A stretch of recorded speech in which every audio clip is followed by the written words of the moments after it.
Operating units को इकट्ठा किया, तमाम स्टेक होल्डर्स को इकट्ठा किया और दहशतगर्दी की कमर तोड़ी, मईशत बहाल की। और मईशत ना सिर्फ बहाल की बल्कि मैंने जैसे कहा कि IMF के प्रोग्राम को रोल बैक करके खुद अपने पैरों पर खड़ी की।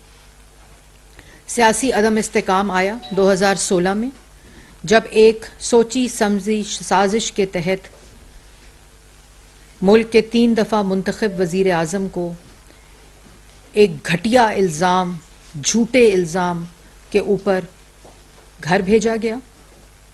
बेटे की कंपनी से तनख्वाह ना लेने पे उनको घर भेजा गया एक अकामे के ऊपर।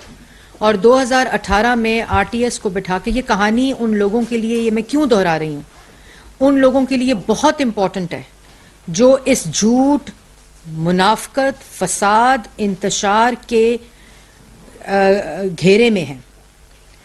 और ये 2018 में वो मुल्क जो अशारिये मैंने आपको बताया कि 2018 में ये मुल्क 6.2% पर, और ये रिपोर्ट पाकिस्तान तहरीक इंसाफ की हुकूमत ने आकर रिलीज की थी। और तमाम जो फोकस था वजीर आजम हाउस का वो सियासी इंतकाम पे था, लोगों पे बोहतान, इल्ज़ाम, पगड़ियाँ उछालना, जेलों में डालना, झूठे मुकदमे बनाना। और वजीर आजम हाउस को अगवा खाना बनाया गया। वहाँ asset recovery unit Shahzad Akbar साहब की सरबराही में बनाया गया, जिसने सिर्फ 4 साल एसेट मेकिंग की, लोगों पे बोहतान लगाए, सरकारी वसाइल इस्तेमाल करके, अपने इख्तियारात को इस्तेमाल करके लोगों को, अपने सियासी मुखालफीन को, मीडिया को सजाए मौत की चक्कियों में रखा, उन पर झूठे मुकदमात बनाए और उन मुकदमात को अदालतों में साबित नहीं कर सके, उन इल्ज़ामात को साबित नहीं कर सके क्योंकि सबूत मौजूद नहीं था। पाकिस्तान में कोई ऐसी अदालत नहीं थी जहां मुस्लिम लीग नून की क़यादत ने अपना केस ना लड़ा हो, अपना जवाब ना दिया हो, और इसके बरक्स नैब ने हर अदालत में सबूत देते वक्त एडजर्नमेंट्स मांगी और कोई इल्ज़ाम साबित नहीं हुआ। किसी कोर्ट में ये इल्ज़ाम साबित नहीं कर सके। तमाम इख्तियारात को इस्तेमाल करते हुए, तमाम नीच हरकतें इस्तेमाल करते हुए नहीं कर सके। फिर इसी चीज़ का तसलसल, ये डेली मेल की स्टोरी नहीं थी। ये आप समझें अगर कि ये अखबार में, डेली मेल में डेविड रोज एक जर्नलिस्ट ने स्टोरी छापी थी, ऐसा नहीं हुआ था। इमरान, ये जब मैंने पहली प्रेस टॉक की थी, जब ये स्टोरी छपी थी, तो ये तस्वीर मैंने दिखाई थी आप लोगों को, आपको याद होगा। ये तस्वीर में डेविड रोज साहब, जिन्होंने डेली मेल में ये स्टोरी छापी थी इमरान खान साहब के कहने पे, और शहजाद अकबर साहब इसके कोऑर्डिनेटर थे, उन्होंने डेविड रोज को पाकिस्तान बुलाया था और पाकिस्तान बुलाकर उन्होंने ये तमाम मंसूबा बनाया था। और मंसूबा इतना घटिया था, इतना नीच था कि इस स्टोरी में ये कहा गया था कि शहबाज शरीफ साहब ने 2005 में जलजले के जो पैसे आए थे वो खा गए थे। ये याद रहे कि 2005 में शहबाज शरीफ साहब पंजाब के वजीर आला नहीं थे। उसके बाद ये स्टोरी छापी गई जिसमें कहा गया कि जो डिफिड की ग्रांट आती है पाकिस्तान के अंदर, जो हेल्थ में आती है, एजुकेशन में आती है, इम्यूनाइजेशन में आती है, जो डोनर फंडिंग आती है, वो तमाम, पाकिस्तान एक ऐसा मुल्क है कि वो अपनी ग्रांट खा जाता है, करप्शन करता है, चोरी करता है। इल्ज़ाम वो शहबाज शरीफ पर लगा रहे थे लेकिन नुकसान पाकिस्तान को पहुंच रहा था। और इस स्टोरी में ये कहा गया कि ये पैसे शहबाज शरीफ और उनकी फैमिली ने, जो डिफिड के जो टैक्स पेयर मनी आता है पाकिस्तान में, इन तमाम मंसूबों के लिए वो शहबाज शरीफ खा गए हैं। और उसके बाद अगले ही दिन, आपको याद होगा, इतवार का दिन था, छुट्टी का दिन था, डेली मेल ने, डिफिड के लोगों ने, यूके गवर्नमेंट ने एक रिबटल दिया कि ये स्टोरी झूठी है।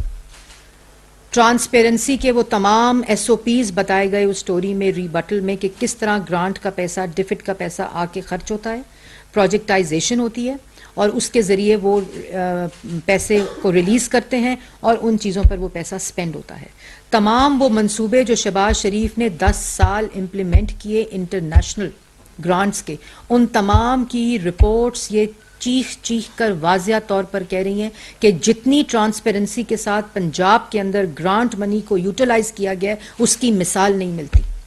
लेकिन डेविड रोज को बुलाकर मंसूबाबंदी कर कर इमरान खान साहब ने वजीर आजम हाउस में ये स्टोरी प्लांट करवाई थी। शहजाद अकबर साहब ने नैब के कैदियों को एक्सेस दी थी जिनको डेविड रोज साहब मिले थे, वही इख्तियारात का नाजायज इस्तेमाल करके, क्योंकि ये इन्वेस्टिगेशन के अंडर ये केसेस थे। उन लोगों को जिनको बंद किया हुआ था, डेविड रोज को उनको मिलवाया, ये साबित करने के लिए कि नैब के अंदर जितने केसेस हैं वो तमाम केसेस ठीक हैं और सबूत मौजूद है। वो रेफरेंसेस जो अभी फाइनलिटी अटेन जिन्होंने नहीं की थी, वो रेफरेंसेस डेविड रोज के हवाले किए गए। इन्होंने समझा था कि ये नैब का चेयरमैन है। पता नहीं डेविड रोज की कौन सी वीडियो इमरान खान साहब के पास थी, ये अभी इन्वेस्टिगेशन होना बाकी है। और फिर शहजाद अकबर साहब को कोऑर्डिनेटर बनाया गया, ये स्टोरी छापी गई। और जब ये स्टोरी छपी, ये मैं आपको ज़हनियत बता रही हूं, ये एक केस नहीं है, ये तो एक स्टोरी है। इन्होंने जितने केसेस 4 साल में जमा कराए, कोई सबूत नहीं दिया।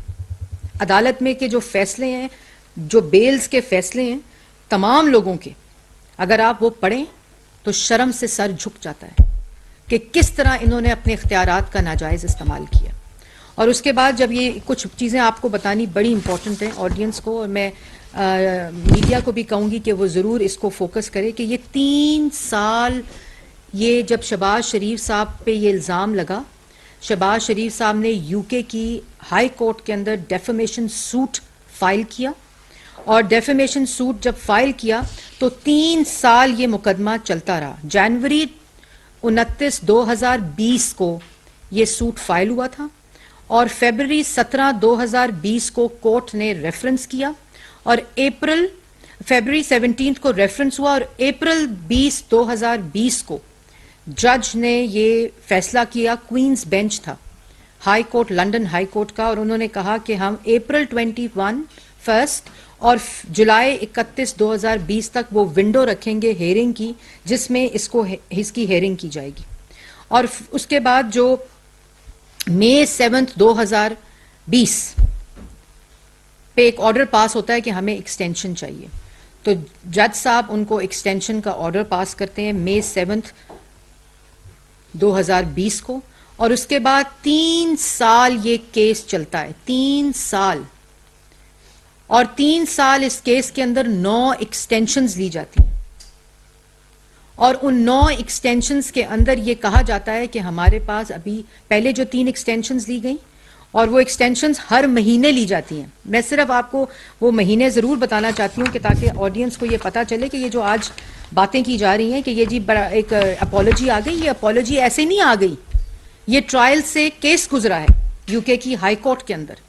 और मई में ली एक्सटेंशन, 2021 से एक्सटेंशन शुरू हुई, जो कि पहले 20 से उन्होंने डिलेज मांगे कि जी कोविड है, सिक्योरिटी इशू है पाकिस्तान में, हम एविडेंस लेने नहीं जा सकते। उस वक्त के बाद 2021 में 9 एक्सटेंशंस ली गई, मई में, जुलाई में, अगस्त में, सितंबर में, अक्टूबर में, नवंबर में, फरवरी में 2 एक्सटेंशंस ली गई और फिर मार्च 8, 2022 तक एक्सटेंशंस ली गई।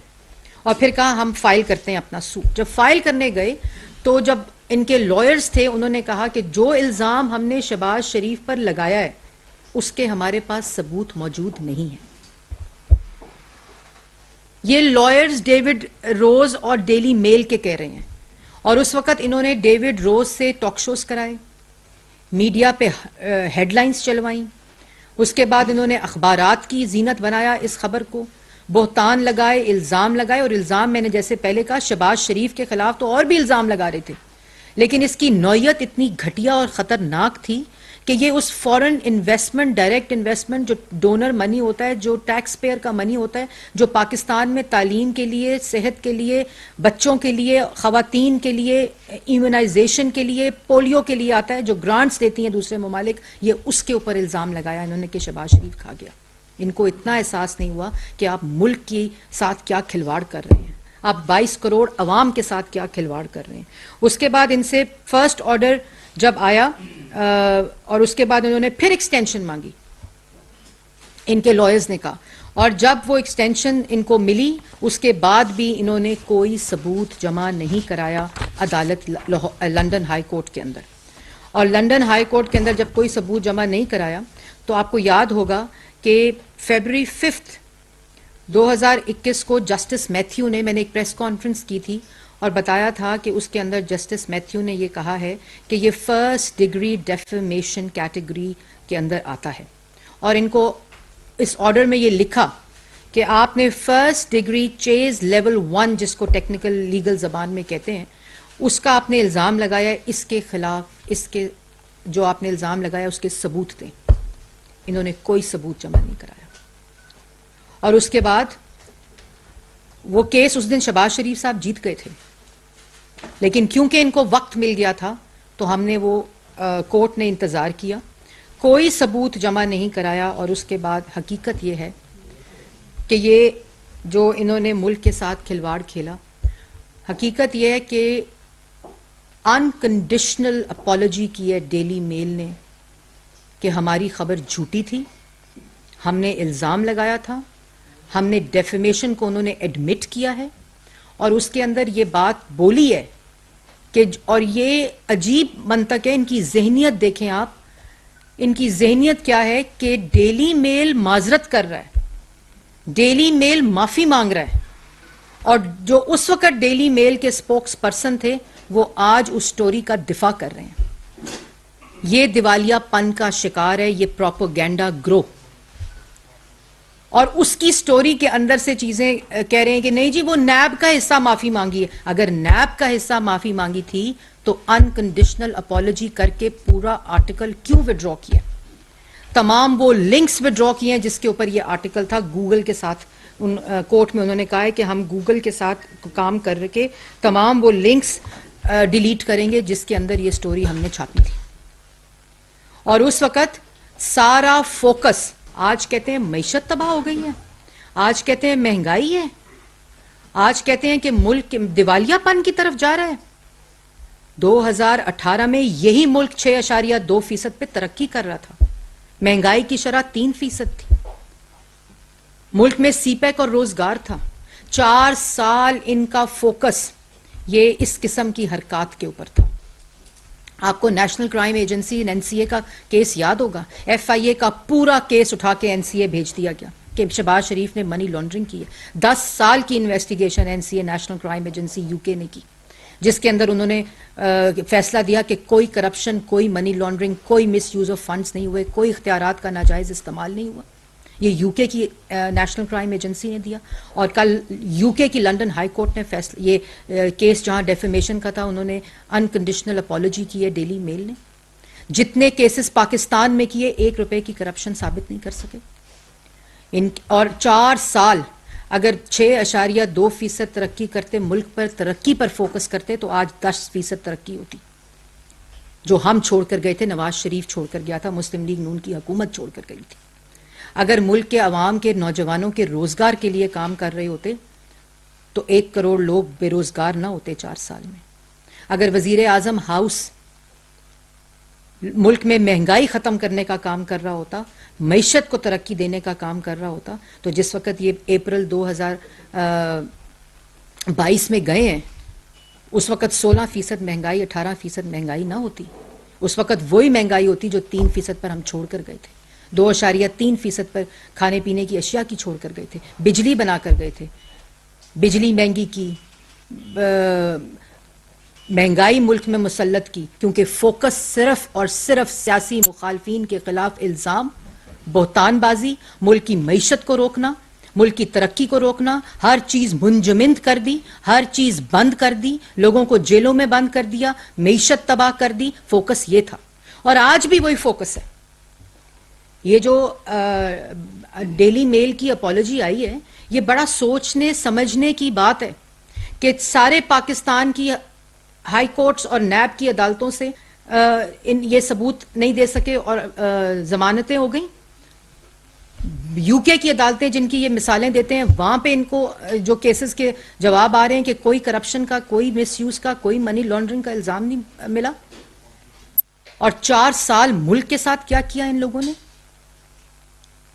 मुल्क को श्रीलंका बनाने की कोशिश की। और आज भी जब मुल्क में तरक्की देखते हैं, जब मईशत को ठीक होते देखते हैं, जब महंगाई को कम होते देखते हैं, IMF को खत लिखने की साजिश कर देते हैं। मुल्क इक़्तिदार को छोड़ते ही कौमी मफादात साइफर, खारजा पॉलिसी को तबाह करने के लिए वो साजिश का भौंडा जिसको कहते हैं it is over and it is behind me. ये क्या तमाशा है? इनको सुनने वाले लोग, इनकी बात को सच समझने वाले लोग इस बात को समझें कि ये मुल्क के साथ 4 साल जो हुआ है ये कोई हादसाती अमल नहीं है, ये तमाम मंसूबा बंदी के तहत हुआ है और वो मंसूबा बंदी आज तक जारी है। आज मुल्क में ना हुकूमत को काम करने देते हैं, यही 2014 में शुरू किया था काम। ये मुल्क हुकूमत को हर वक्त अदम इस्तेकाम, जब मुल्क को ठीक होते देखते हैं। 2014 में भी मुल्क ठीक हो रहा था ना, अल्लाह ताला के फजलो करम में। उस वक्त नवाज शरीफ इस मुल्क को ठीक कर रहा था, जिस पे इल्ज़ाम लगाया शहबाज शरीफ वो सूबे में खून पसीना देकर पंजाब को तरक्की दे रहा था। तमाम फेडरेटिंग यूनिट्स को वज़ीर आज़म नवाज शरीफ साहब इकट्ठा कर रहे थे मुल्क की तरक्की के लिए। सिर्फ ये कोई सियासी जमात नहीं है। पाकिस्तान तहरीक इंसाफ कोई सियासी जमात नहीं है, ये एक फॉरेन फंडेड एजेंट का प्रोपेगेंडा ग्रोह है जिसका नाम इमरान खान है। ये पूरे सोशल मीडिया के ऊपर ये जो ट्रेंड्स बनते हैं ये मुफ्त नहीं बनते। ये जो फॉरेन फंडिंग आई है ना, दूसरों पर इल्ज़ाम लगाते हैं कि जल्जले के पैसे खा गए और ग्रांट और पैसे खा गए, इधर अपने इल्ज़ामात हैं कि ज़कात के पैसे खा गए। जिस वक्त ये 4 साल लोगों को जेलों में बंद कर रहे थे, जो इल्ज़ाम लगा रहे थे, जो बोतान लगा रहे थे, वो तमाम के मुजरिम ये खुद थे। ये उस वक्त जो इल्ज़ाम लगा रहे थे वही काम खुद कर रहे थे।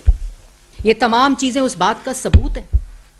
वो foreign agent led party propaganda ग्रोह है जो मुल्क को इक्तदार में रहते हुए भी मईशत को तबाह कर रहा था, मुल्क की खारजा पॉलिसी को तबाह कर रहा था, कश्मीर का सौदा कर दिया और आज भी वही काम जारी है, क्योंकि ये सब कुछ बाय डिजाइन और मंसूबा बंदी के तहत हो रहा है। हमारी तरजीह सिर्फ और सिर्फ मुल्क में मईशत को ठीक करना, महंगाई को कम करना और नौजवान को रोजगार देना है। और जो सैलाब के विक्टिम्स हैं उनका रिकंस्ट्रक्शन और रिहैबिलिटेशन का पूरे का पूरा जो फेज 2 है वो शुरू हो गया अल्लाह ताला के फजलो करम से। तमाम फोकस हमारा इस वक्त पाकिस्तान की अवाम है जिन्होंने 4 साल इस शख्स के अजाब को सहा है। अपने केसेस में इनसे सवाल करो, फॉरेन फंडिंग का जवाब करो, इनसे खाना काबा के अक्स की घड़ी बेचने और तोशा खाना में चोरियों का सवाल करो, इनसे BRT का सवाल करो, इनसे बिलियन ट्री सुनामी का सवाल करो, इनसे साइफर की इंक्वायरी का सवाल करो, तो या गोलियां खा लेते हैं या गोलियां मारना शुरू कर देते हैं।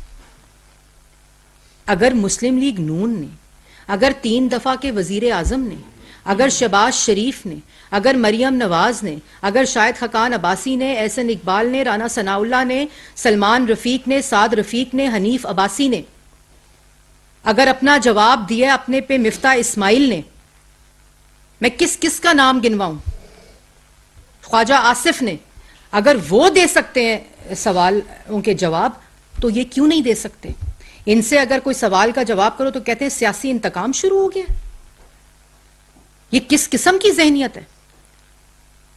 ये पूरा मंसूबा है पाकिस्तान के खिलाफ। ये डेली मेल एक उसका पार्ट है, one of the tools that he has used to destroy Pakistan and its credibility across the world, not just in Pakistan. और फिर जब फैसला आता है, जो फैसला आता है, अदालतों को गालियां देना शुरू करते हैं, अदारों को गालियां देना शुरू कर देते हैं, शोधा के खिलाफ मुहिम चलाना शुरू कर देते हैं, गालियां देना शुरू कर देते हैं हर बंदे को सोशल मीडिया के ऊपर, क्योंकि ये फॉरेन फंडिंग आती है। ये वो फॉरेन फंडिंग फंड कर रही होती है इस प्रोपेगेंडा को। ये वो पैसा आता है जिसने पाकिस्तान को डिस्टेबलाइज करने का मंसूबा बनाया था, जिस मुहिम को इमरान खान साहब ने लीड किया और आज तक लीड कर रहे हैं। जैसे मैंने पहले कहा कि ये एक दफा दोबारा दोहराना चाहती हूं, ये कोई सियासी जमात नहीं है, ये प्रोपेगेंडा ग्रोह है, ये ग्रुप है जो सिर्फ सुबह दोपहर शाम एक उस मिशन पे लगा हुआ है, एक ड्रिल पे लगा हुआ है कि बस तज़ीक करो, इल्जाम लगाओ, बोतानबाजी करो। तुम किस मुंह से इल्जाम लगाते हो? आप किस मुंह से दूसरों पे इल्जाम लगाते हैं, एक इल्जाम साबित नहीं कर सके। हर रोज जिस पर इल्जाम लगाते हो वो हर रोज सुर्खरू होता है। मुल्क का क्या कर दिया, किस धाने पे लाकर पहुंचा दिया। ये मुल्क 4 महीने में 6 महीने में इस जगह पर पहुंचा है। ये मंसूबा बंदी के तहत 4 साल इस मुल्क को इस जगह पर, इस धाने पर पहुंचाया गया है। इनके पास सिर्फ इल्जाम है, इनके पास सिर्फ बहतान है, इनके पास सिर्फ इंतशार है, सिर्फ तकसीम है, सिर्फ फसाद है, सिर्फ साजिश है और कुछ नहीं है इनके पास। अगर इनका फोकस होता अवाम को रिलीफ देने का तो 1 करोड़ नौकरी पाकिस्तान के नौजवानों को मिल चुकी होती। अगर इनका फोकस होता मुल्क में लोगों को रिलीफ देने का तो 50 लाख लोगों को घर मिल चुके होते। 90 दिन में करप्शन खत्म हो चुकी होती। जो आज तक करप्शन की दास्तानें 4 साल की इनके मुंह के ऊपर तमाचे हैं। ये किसको बेवकूफ बनाते हैं? और जिनको बेवकूफ बनाते हैं मैं उनसे मुखातिब हूं। क्या आप भेड़ बकरियां नहीं हैं? आपको अल्लाह ताला ने सोचने समझने की, ये आज माफी डेली मेल ने शहबाज शरीफ से नहीं मांगी। ये 22 करोड़ अवाम की इज्जत की बहाली हुई है कि हम नई लोगों के ग्रांट के पैसे खाते, हम नई डोनर स्पॉन्सर मनी, और जो लोग हमारी मदद के लिए, हमारे बच्चों की मदद के लिए, हमारे लोगों की, औरतों के, बूढ़ों की मदद के लिए पैसे देते हैं, हम उनको पहुंचाते हैं। ये आज उसकी बहाली हुई है। और ये दोस्त ममालिक की घड़ियां, खाना काबा के अक्स की घड़ियां बेचकर पूरी दुनिया में पाकिस्तान की इज्जत को पामाल करते हैं, तज़हीक करते हैं।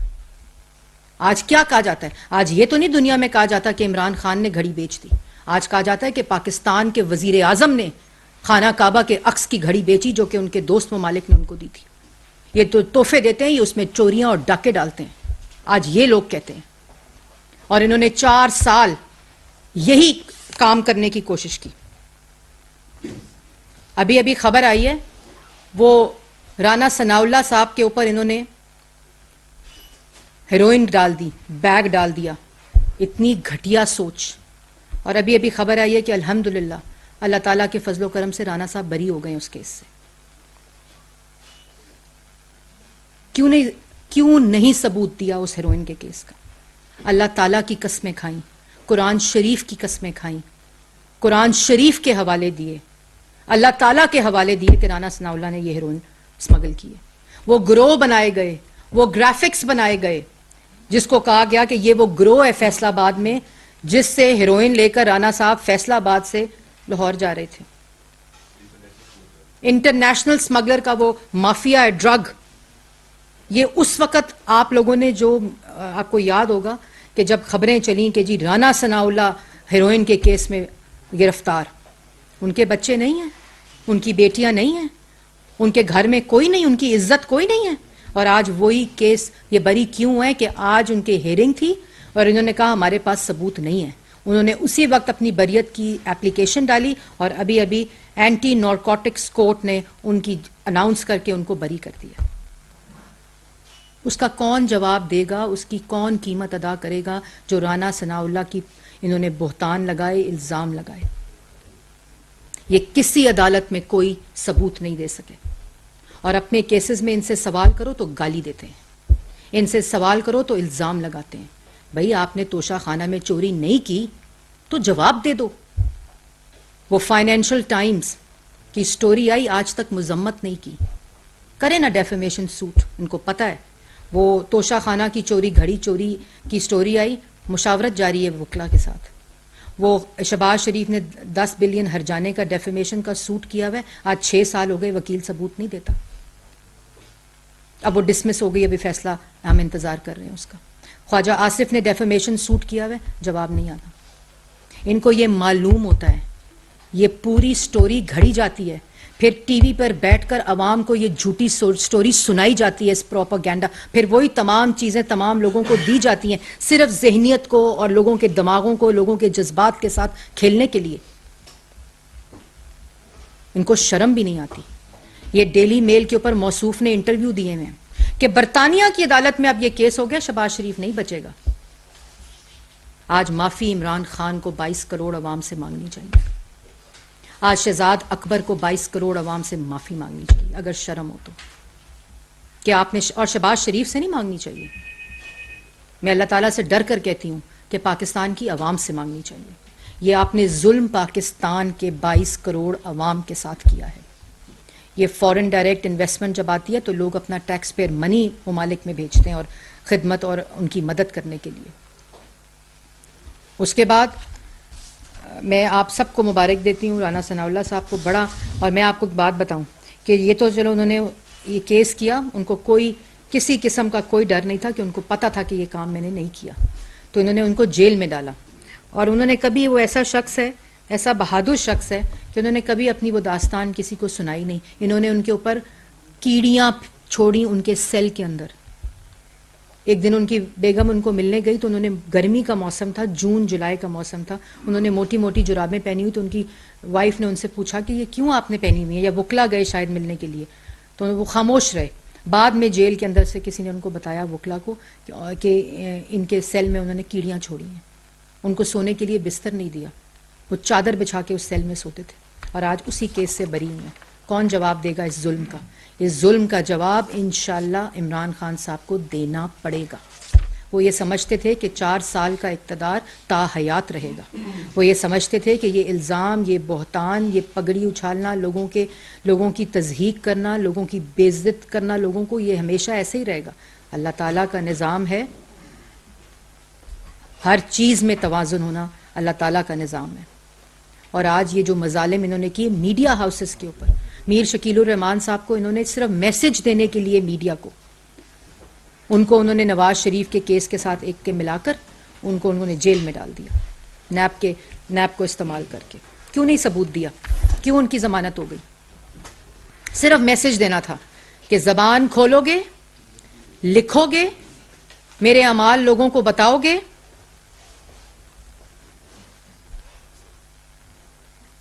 तो तुम्हें जेलों में डाल दिया जाएगा। फ्रंट रोज को जेलों में डाल दिया गया, किसी की बहन को डाला, किसी की बेटी, मरियम नवाज शरीफ, वो अदालत का फैसला आप लोगों ने सुना था, आप लोग वहां मौजूद थे। उस किसी की बेटी को डाल दिया क्योंकि वो नवाज शरीफ की बेटी है, क्योंकि वो तुम्हारे साथ तुम्हारी आंखों में आंखें डालकर उसके खौफ में तुमने उसको जेल में डाल दिया, बरी हो गई। और फिर आज कहते हैं नैब के कानून में अमेंडमेंट होके ये फ़ायदा उठा रहे हैं। मैं उन केसेस पे नहीं जाऊंगी जिससे इनको फ़ायदा उठाया, लेकिन ये नैब के अमेंडमेंट करके, तो क्या डेली मेल भी हमारे साथ मिल गया? क्या डेली मेल को भी खरीद लिया है? डेविड रोज को भी खरीद लिया है? एनसीए को भी खरीद लिया था? यही केसेस थे ना ये नैब के केसेस, और एफआईए के केसेस एनसीए और डेली मेल और डेविड रोज को दिए थे।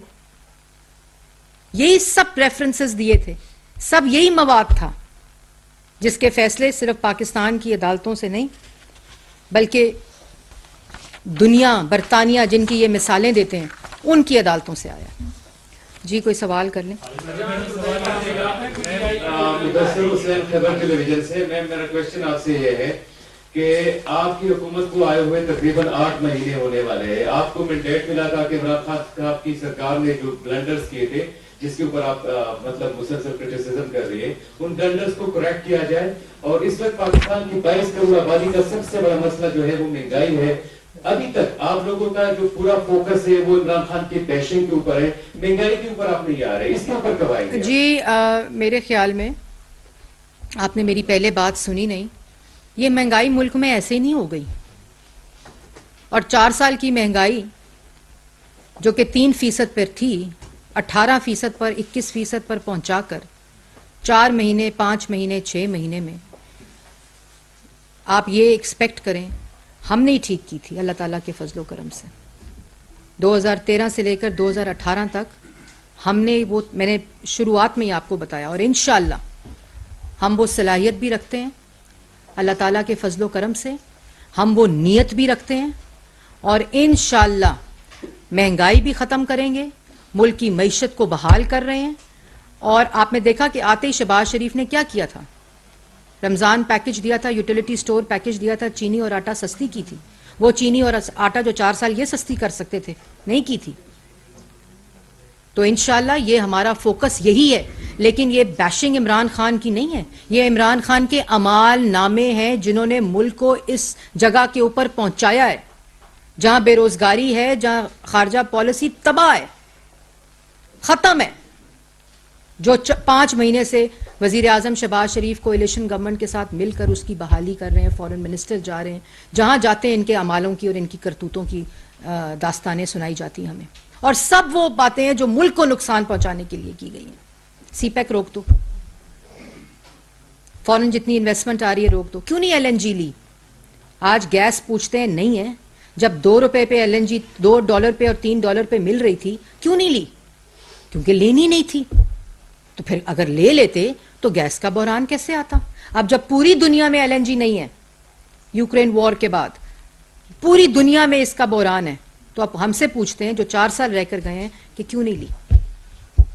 तो ये बातें जो हैं, हमारा फोकस सिर्फ अवाम है, लेकिन जो इन्होंने माल लूटा है, जो इन्होंने डकैतियां की हैं और जो इन्होंने पाकिस्तान के एक्सपेंस पे की हैं, उन्हीं को, ये बात भी याद रखें, उन्हीं को आज वही लोग पंजाब पे मुसल्लत हैं खजाने की रखवाली के लिए, KPK में वही लोग हैं, GB में वही, गिलगित बल्तिस्तान में वही लोग हैं, आज़ाद कश्मीर, अल्लाह जाने जब जाएंगे तो क्या क्या दास्तानें हमें सुनने को मिलेंगी।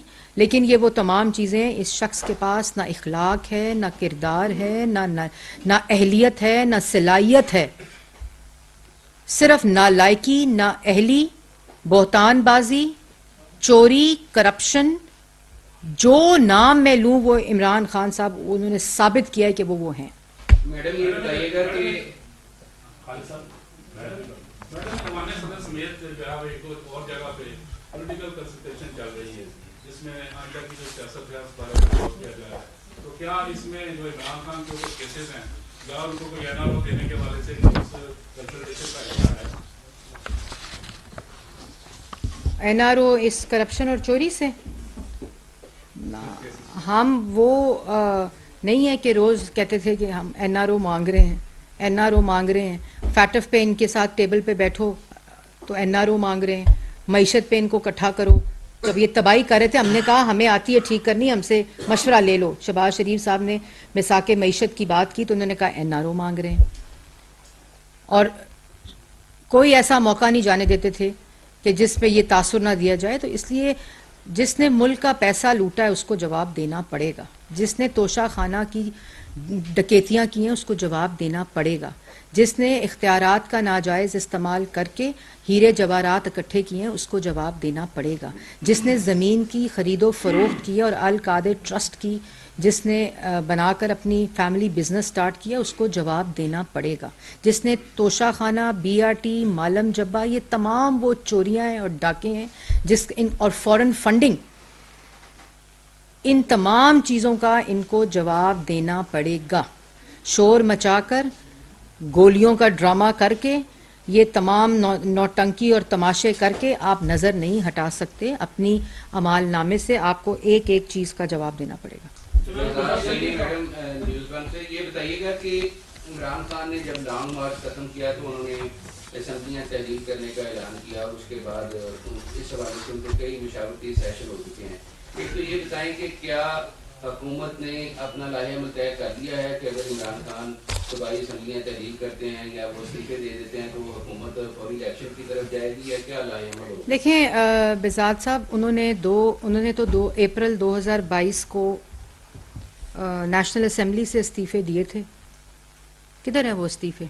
अपने इस्तीफों के खिलाफ कोर्ट में चले गए। जब स्पीकर ने इस्तीफे मंजूर करने के लिए कहा तो इस्तीफे दिए जिन लोगों ने वो कोर्ट में चले गए कि हमने इस्तीफे नहीं दिए। पहले नेशनल असेंबली का मामला पूरा कर लें। फिर मैं ये चैलेंज करती हूँ कि असेंबली तोड़ना तो आप सबको पता है कि इनके बस की बात नहीं है, ना वो तोड़ेंगे, लेकिन मैं ये चैलेंज करती हूँ कि सिर्फ पंजाब की, खैबर पख्तूनख्वा की, गिलगित बल्तिस्तान की और AJK के मेंबरान के इस्तीफे अवाम को दिखा दें। जो इमरान खान साहब को ये दें, वो पूरे नंबर्ड इस्तीफे अवाम को दिखा दें। इनके कहने पे कोई इस्तीफा देगा? जिसने वजीर आजम हाउस को परचून की दुकान बनाया हुआ था, एसेट मेकिंग यूनिट बनाया हुआ था, हीरे जवाहरात और अगवा खाना बनाया हुआ था, उसके ऊपर कोई इस्तीफा देगा? हमने PDM में इस्तीफे जमा कराए थे ना, तमाम मेंबरान के इस्तीफे टेलीविजन पे चलवाए थे। जो उन्होंने अपनी अपनी पार्टी की क़यादत को दिए थे, ये चला दें, ये दिखा दें। नेशनल असेंबली के इस्तीफे दिखा दें, जहां आज भी तनख्वाह ले रहे हैं, आज भी मरात ले रहे हैं, आज भी लॉजेस में रह रहे हैं। ये कैसी बातें करते हैं? लोग अपनी इज्जत से डरते हैं इमरान खान के सामने बात करने से। इस्तीफा कोई नहीं देता, क्योंकि इस्तीफा उनकी कॉन्स्टिट्यूएंसी के लोगों की अमानत होता है। वो किसी फाशिस्ट के कहने पे, किसी जहनी मरीज के कहने पे, एक फसादी के कहने पे, एक साजिशी के कहने पे लोग इस्तीफा नहीं देते। मैडम, एक तो ये बता दें, सदर पाकिस्तान ने इसाक डार से जो मुलाकातें हुई हैं उसके बारे में कहा है कि उनसे वो अगली इलेक्शन पर बात करते हैं। ये भी बता दें कि अगली इलेक्शन पे इसाक डार किस मैंडेट के तहत सदर पाकिस्तान से बातचीत कर रहे हैं। ये इसाक डार साहब ने कोई फॉर्मल स्टेटमेंट नहीं है। सदर खुद कह रहा है इंटरव्यू में बैठ के। सर, सदर दूसरा सवाल एक और, आपने कहा है कि ये प्लानिंग के तहत पाकिस्तान को बदनाम किया जा रहा है, फॉरेन फंडिंग। तो कौन है इस प्लानिंग में शामिल? क्योंकि इमरान खान तो कहते रहे हैं कि मैं मेरे अंडर था, ना फॉरेन पॉलिसी मेरे अंडर थी, ना मईशत मेरे अंडर थी, तो मैं तो सिर्फ। तो आपके अंडर फराह गोगी और सिर्फ बुशरा बीबी थी जो आपके इकदामात पर अमल करती थी। अगर इमरान खान साहब ये कहते हैं कि ना मेरे अंडर नैब था, ना मईशत थी, ना रोजगार था, ना नौकरी थी, ना घर था, ना मेरे इख्तियार में कोई चीज थी, ना नैब का चेयरमैन था, तो क्या सिर्फ और सिर्फ वजीर आजम की कुर्सी पे इसलिए बैठे हुए थे कि उनके नीचे सिर्फ बुशरा बीबी और फराह गोगी उनकी बात सुनती थी और वो तमाम चीजें कर रही थी जिसके वो इकदाम दे रहे थे, तो इस्तीफा दे देते। ये अब 4 साल बाद आप ये बातें कर रहे हैं कि मेरे पास ये नहीं था, इनके पास सब कुछ था। ये सब कुछ मंसूबाबंदी के तहत इन्होंने किया है। हर चीज इमरान खान, हर मास्टरमाइंड जो है, हर चीज के पीछे वो इमरान खान साहब। फॉरेन फंडिंग, आपने इलेक्शन कमीशन का वो फैसला नहीं सुना जो 8 साल की ताखीर, 8 साल की ताखीर के बाद फैसला आया तो चढ़ाई कर दी इलेक्शन कमीशन पे। और भाई 8 साल में जवाब दे देते, 8 साल में अवाम को बता देते कि मेरी फॉरेन फंडिंग जो है वो लीगल है, वो इलीगल नहीं है, और ये अलाउड है, और ये सारा कुछ मैंने बैंकिंग ट्रांजैक्शंस के जरिए किया। यही जवाब देना था ना। मेरे पे आज एक इल्जाम लगे, इलेक्शन कमीशन बताया जी इतने पैसे 100 रुपए आपका आया बाहर से, तो मैं कहूंगी जी ये 100 रुपए की ट्रांजैक्शन है, ये बैंकिंग रिसीट है, आया है मेरा पैसा। 8 साल जवाब नहीं दे सके। बात करो तो वो उसको कभी इलेक्शन कमिश्नर को जो खुद लगाया था उसको मुस्लिम लीग नून का पता नहीं क्या बना देते हैं, उनको गालियां देनी शुरू कर देते हैं। कोर्ट कोई फैसले में बुला ले तो हीने अदालत के, उनको गालियां देनी शुरू कर देते हैं। तो अपने इक़्तिदार को बचाने के लिए चीफ ऑफ आर्मी स्टाफ को कमरे में कहते हैं कि मैं आपको ताहयात एक्सटेंशन दे दूंगा, बाहर उनको शोधा के खिलाफ मुहिम चलाना शुरू कर देते हैं।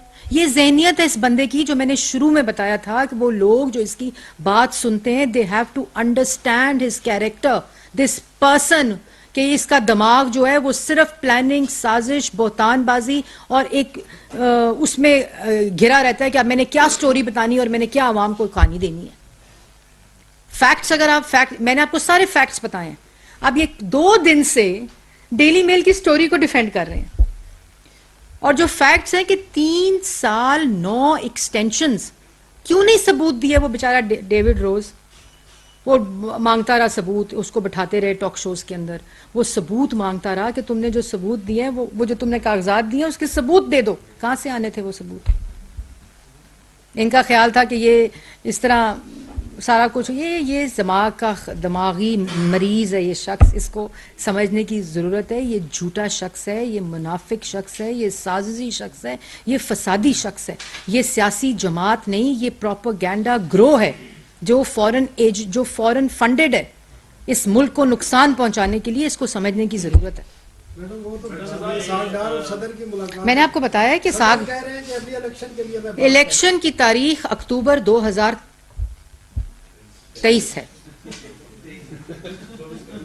मैं थोड़ा सा मार्जिन दे रही थी, लेकिन इलेक्शन की तारीख अक्टूबर 2023 है इंशाअल्लाह, जो आइन के मुताबिक है, जो 5 साल की मुद्दत है, और उसके बाद इलेक्शंस होंगे।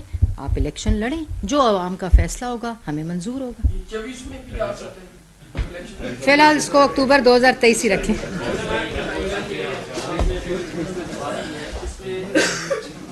आप ये कह रही हैं कि 2023 इलेक्शन का साल है, मौलाना अब्दुल रहमान ये कह रहे हैं कि मुल्क के जो हालात हैं उसमें इन असम्बलियों को एक साल मजीद मिलना चाहिए। क्या ये सिर्फ उनका मुतालबा है या इस देखिए, हर जमात है, हर जमात की एक सोच है, हर जमात उसका हम एहतराम करते हैं। हम इमरान खान नहीं है कि जो अपना ज़ाती पॉइंट ऑफ व्यू दे, अपना मौक़िफ़ दे, उसको गाली देना शुरू कर दो, उसको मारना शुरू कर दो।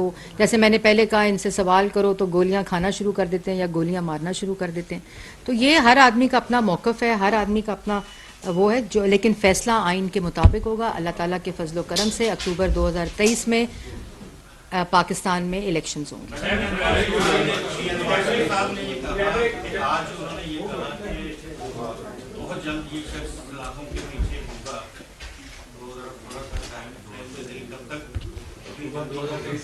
देखें, ये बात मैंने कैटेगोरिकली की है कि जिसने पाकिस्तान के ख़जाने से चोरी की है वो बचेगा नहीं। अगर हम बतौर वज़ीर आज़म 3 दफ़ा के, और ये आपको याद होगी बात, ये जो आपने बात शुरू की है कि पैनमा के अंदर सुप्रीम कोर्ट को इन्वेस्टिगेशन और केस को स्टार्ट करने के लिए किसने ख़त लिखा था? नवाज शरीफ ने ख़त लिखा था। ये इमरान खान की तो वो एप्लीकेशन फ्रिवलस होके टोकरी में चली गई थी। तो क्यों लिखा था नवाज शरीफ ने ये? क्या वो क्यों चाहते थे कि सुप्रीम कोर्ट इसका ट्रायल करे? क्यों? अगर उन्होंने चोरी की होती, अगर उन्होंने पैसे छुपाए होते, तो कौन शख्स है जो कहेगा, सुप्रीम कोर्ट को कहेगा कि आप सुओ मोटो लें और ट्रायल शुरू करें? कोई भी नहीं कहेगा। और फिर कोई ये नहीं कहेगा कि जो कानून मौजूद नहीं है कि 40 साल का हिसाब लो। उनके मरहूम वालिद का जवाब दिया उन्होंने, एक एक चीज का जवाब दिया, और यहां 4 साल का जवाब नहीं दिया जा रहा जो अमाल नामे दिए। उस 4 साल से पीछे चले जाएं तो फिर तो और ही स्टोरी है। के वज़ीर आज़म और वज़ीर आज़म शहबाज शरीफ के दरमियान तल्ख कलामी पर इंडियन मीडिया इस पर चीख रहा है और देखें, पहले तो कोई तल्ख कलामी नहीं थी। शहबाज शरीफ साहब, मैंने बयान भी दिया इस पे, वो तकरीर कर रहे थे, मंगला डैम की वो थी, और उसके ऊपर जो प्राइम मिनिस्टर थे उन्होंने खड़े होकर कोई बात की, तो शहबाज शरीफ साहब ने ये कहा कि इस पे बाद में बैठकर बात कर लेते हैं, मैं तकरीर मुकम्मल कर रहा हूँ और उसके ऊपर बात कर लेते हैं। ये स्टोरी थी, ये बात थी, उसके ऊपर पूरा, और उनको भी चाहिए था कि एक वज़ीर आज़म बात कर रहे हैं, लेकिन जो भी उनका मौक़िफ़ था, शहबाज साहब ने उसको बड़े, वज़ीर आज़म शहबाज शरीफ साहब ने उनको बड़े एहतराम से, आपके पास वो वीडियोस आपके चैनल्स पे मौजूद हैं, उन्होंने कहा कि इसको बाद में बैठकर बात कर लेते हैं, और फिर उन्होंने शुरू किया। फिर शहबाज शरीफ साहब ने यही बात की, लेकिन ये वो हरकत करते हैं पाकिस्तान तहरीक इंसाफ वाले, जिससे इंडिया मीडिया खुश रहे और उनको खबर मिलती रहे।